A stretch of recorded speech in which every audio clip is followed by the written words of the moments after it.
The Saints won their first preseason game, but there are a lot of questions remaining for this team to answer as they continue on into the preseason. I'm Nick Underhill, and you're watching The Dot, presented by Matt Powers Auto Group.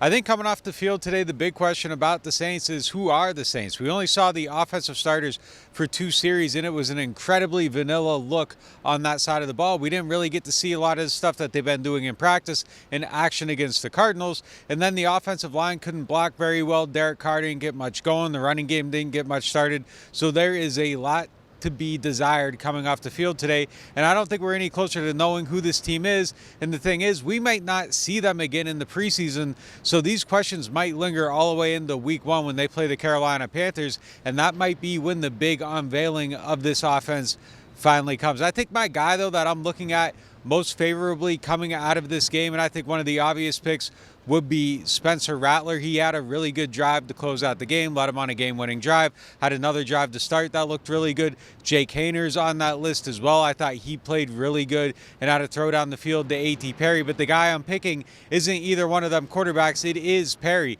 because I thought he had a lot to answer in this game, and he came out here, had 4 targets, 4 catches, and he responded in a way that was really loud, and you have to notice it, and that's something that he needed to make his case. If we're setting the depth chart at wide receiver, I think he's probably 4th right now, but that's a good spot to be in, because coming into this game, he felt a little bit questionable, but I don't have many questions about him leaving this one, so I thought that was a big response for him. As far as the guys falling down the list, I think you can take your pick on some of the guys on the offensive line, and I think Trevor Penning has a lot to prove going into the preseason. I think there's a lot of stuff that he's going to have to show this team that he's able to do to make everybody comfortable with where his skill level is at.